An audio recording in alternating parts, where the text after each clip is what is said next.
17ខេត្តរងគ្រោះធ្ងន់ធ្ងរជីវិតមនុស្ស12នាក់បានស្លាប់នៅប្រទេស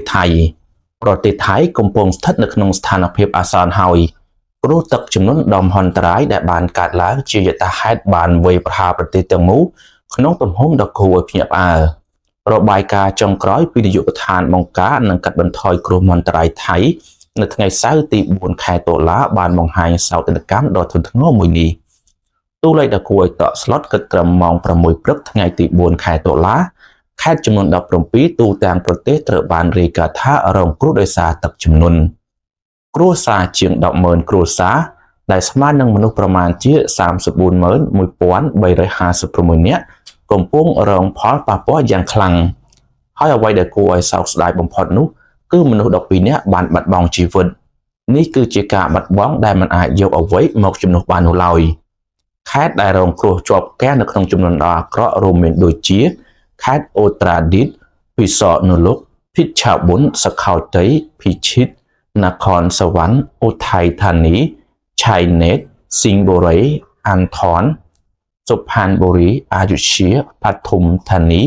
នគរបឋមឆៃយភូមិឆាឈៀងសៅនិងសាទូនទាំងនេះគ្រាន់តែជាបញ្ជីឈ្មោះដំបូងនៃខេត្តដែលរងការផលប៉ះពាល់តែប៉ុណ្ណោះប៉ុន្តែស្ថានភាពមិនទាន់បានបញ្ចប់នៅឡើយនាយកដ្ឋានបង្ការនិងកាត់បន្ថយគ្រោះមហន្តរាយថៃក៏បានចេញសារព្រមានជាបន្តបន្ទាប់អំពីហានិភ័យគ្រោះថ្នាក់ដែលកំពុងកើតមានឡើងអំពីការជន់លិចទឹកទន្លេនិងទឹកជំនន់នៅតាមតំបន់ជាច្រើនដូចជាសខោតីអូប៊ុនរាជាធានីពិសណុលោកនិងពិឆាតជាដើមការជន់លិចដោយសារទឹកជំនន់ជន់លិចក៏មាននៅឈៀងម៉ៃ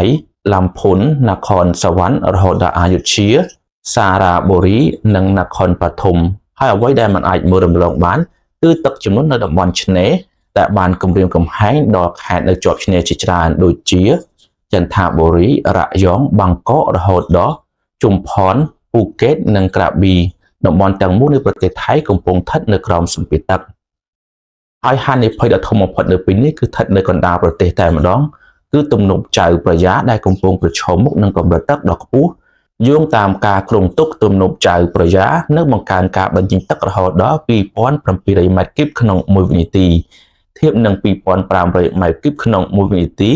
ដែលបានកត់ត្រានៅថ្ងៃទី4ខែតុលាការបង្កើនលំហូរទឹកនេះនាំឲ្យមានផលវិបាកធ្ងន់ធ្ងរបំផុតវាមានន័យថាទឹកនឹងកើនឡើងដល់កម្រិតគ្រោះថ្នាក់បំផុតនៅតំបន់វាលទំនាបយកដ្ឋានបង្ការនិងកាត់បន្ថយគ្រោះមហន្តរាយថៃ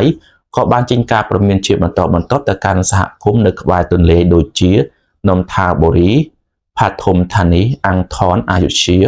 ឧทัយធានីឆៃណាត់និងសិង្ហបុរីពីកម្ពស់ទឹកពីទំនប់ដែលកំពុងគម្រាមកំហែងដល់តំបន់មាត់ទន្លេទោះបីស្ថានភាពហាក់បីដូចជាងើតស្លុងក៏ដោយ